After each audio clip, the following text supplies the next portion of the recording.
Hey guys, and welcome to the wonderful Eifel region of Germany, which is known for the Nürburgring. And today I will be telling you my findings about the Audi TT S. Now, important disclaimer, there will be no track footage in this video, but there's plenty of track footage on my channel with this car, and it has to do something with commercial license, because if I would use that by telling you reviewing a car, then it's a very different story, difficult story. People who are not new on my channel know what I'm talking about, and people who don't, well, watch this video, and you can also watch the other track footage on top.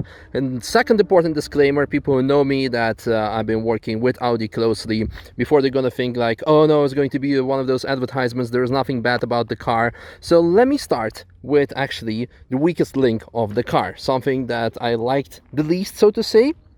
And these are the brakes. As mentioned, this is the weakest link of the car. However, very important disclaimer on top of disclaimer, this is the same brake system that you would find on pretty much Golf GTI and other performance vehicles of Volkswagen Audi group. So thereby, for on the street, it's perfect. Once you start taking out on the track with stock setup, don't unless you're gonna want to have some issues. But again, people who want to buy this car with track driving in mind will never run stock brakes completely. So what are the main issues? First of all, the brake design in general. The caliper is on the front, which means that there's like very little brake cooling coming in. So the best design for any sports car is caliper on the back.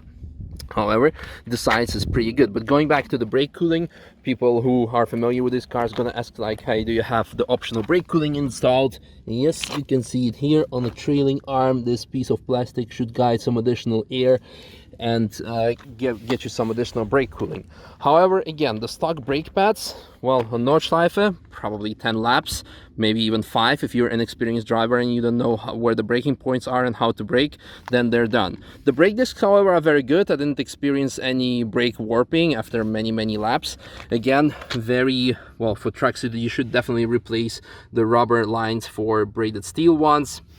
The caliper is actually sufficient enough in terms of size, because like the first lap that you do, you have sufficient brake performance. You can of course use a bit more, but you can keep the stock system with modifying just the brake pads, the brake lines, the brake fluid, of course, and optionally brake discs. This is something that we do on our rental cars. So for example, on Golf GTI and other cars, we used just to upgrade the pads, the discs and lines and fluid, and then it would be already perfect. But if you want to go really seriously and increase the horsepower on this car, then I would definitely recommend installing a big brake kit of any brand. But for the beginning, this is actually a very good system, but the stock components would suffer eventually from brake fading, and yeah, they will just like wear and tear out, yeah, very quickly. The negatives that people would think that I'm going to say, or actually no, let me start by saying, before I used to be related to Audi, work with Audi, I would make quite often jokes about, oh, there comes the Audi steer car. Now, does this car suffer from Audi steer? Yes and no. Audi steer is referring to because the cars are front-wheel drive, or because, well, some of them are front-wheel drive, but this one is all-wheel drive. You will never ever have as much as oversteer capabilities, characteristics as with any rear-wheel driven car. So the short answer is yes, the car is set up neutral, but it is definitely a lot better than, for example, the TRS from previous generation with the cast iron engine over the front axle with extra weight on top, or RS3, for example. It does not Audi steer or understeer as bad as those. This car, however, is definitely set up neutral. You could probably, well, play with camber, with suspension settings, and then you could induce more oversteer. But I must say, I really like, honestly, how well this car is set up. It is neutral again, and this makes it a very good beginner's car for people with budget, of course, because it's not a cheap car, first of all, let's be honest. But for people who do want to like have a track toy on the side, but don't have the budget for example, a GT3 RS or something, then this is a very good car, because again, it's set up neutral, it's very forgiving. I took it out in the wet, and actually Even on a wet Nordschleife, this car actually offers maybe a bit too much trust, so you could actually overdrive it, because at some point of course the grip is going to go, but the limit is like quite far away. The second point, or actually maybe even third point, that I do like regarding this neutrality of the setup is that you can learn to steer the car with throttle, meaning inducing lift off oversteer, because when you lift off the throttle, the weight switches to the front and you can like kind of give it extra twist. With a front wheel drive car, this is usually fatal. There are some fatal examples when car lifts off and rolls over, but what I mean is that on the front wheel drive car, lift off oversteer is usually what makes the car crash, because people think like, oh, okay, my car will not oversteer. With front wheel drive car I can just like do whatever, but that's usually where people underestimate the beginner's mistake.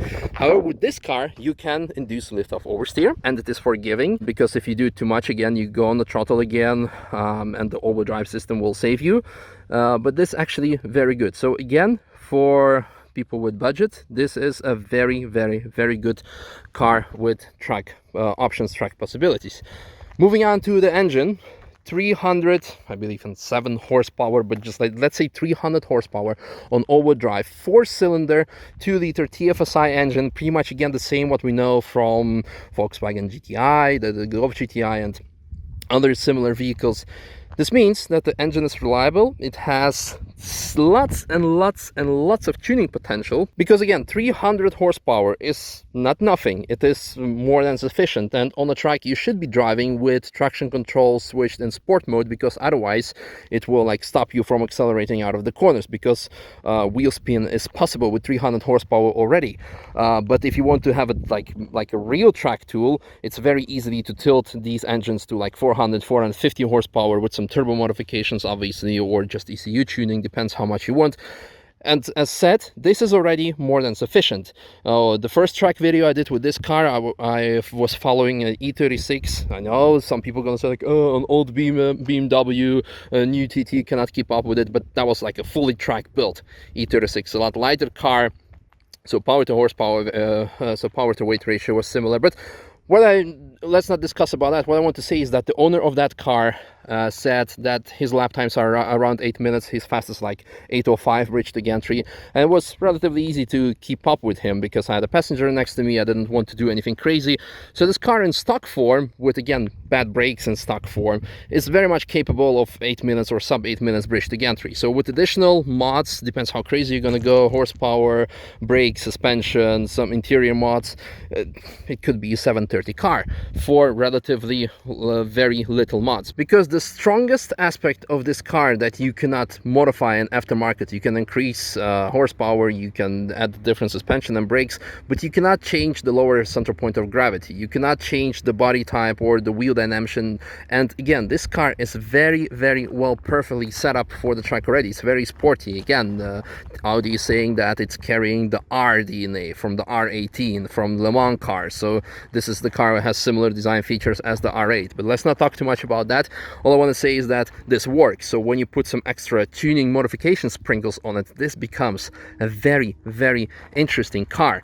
And speaking again with the power to like the weight distribution, because technically you would think that the TTRS on the track would not be as good because of these characteristics. So when you lift the horsepower of this car towards the TTRS levels, you will start questioning, do you even need a TTRS? Now this is something I will try to find out for you later. So I've requested a TTRS for review for myself. Yeah, I could tell you more about the styling, but you have seen this car already and also my videos, and I'm pretty sure everyone knows by now how TT or TTS or RS looks. I want to say that this car has been grabbing lots and lots of attention, whether it's because of the Tango red color or the Audi Sport wheels, which a lot of people confuse with MTM wheels, or the additional styling options. It looks sexy, it looks great. And for the looks alone, you should be getting this car. And also actually it offers lots of space in the trunk, so you could take lots of stuff with you, even fold the back seats down that you cannot use anyway. And because you could use them, we had Mr. JWW on the back seat, so it is technically usable, but not for long distance trips.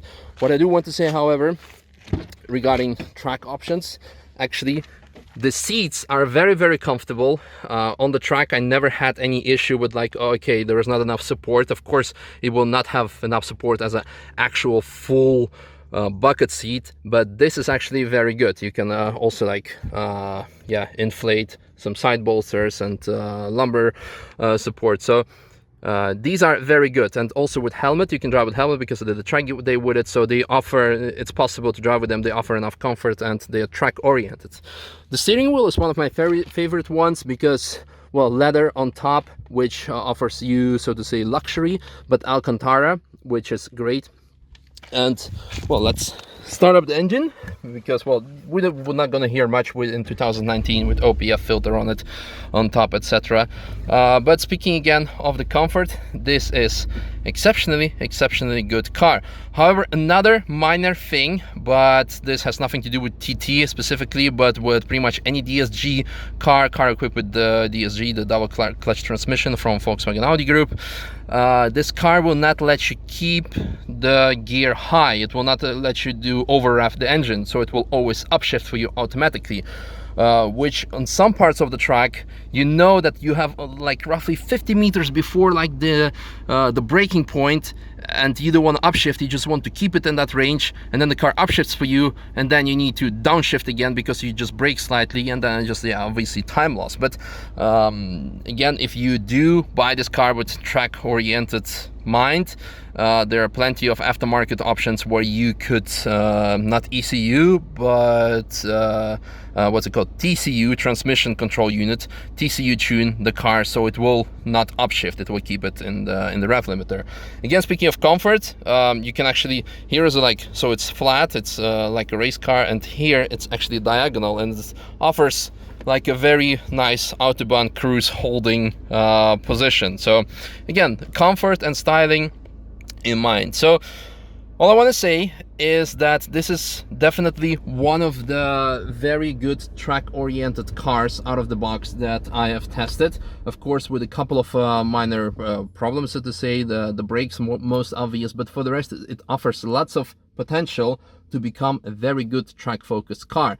And you don't have to go too crazy. You can make a club sport package, so you could still like, well, drive more or less on the street with it, and without suffering, without compromising on comfort too much. So good car. I would definitely recommend it if you have the budget for it, because again, one of the, well, the downsides maybe of the car is the price, or actually the competition, because there are lots of other, well, options, and they all have their advantage or disadvantage, and the question is, what are you looking for at the car? But this actually, yeah, again, this when the first time when I had this car, but I was not allowed to take it out on the track, I was very sad about it, and for a good reason, because it is a very good track car out of the box, pretty much. It with having said that, if you do not want to drive on the track, but just like sporty street driving through mountain passes, wherever it is allowed, then you will definitely enjoy this car a lot. It offers yeah, again, lots of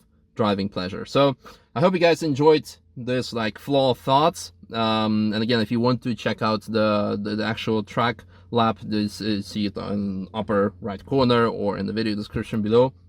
And see you next time, hopefully with a TT RS, to see if you actually need a TT RS if you want to drive it on the track. So stay tuned for that. Thanks for watching. Bye bye.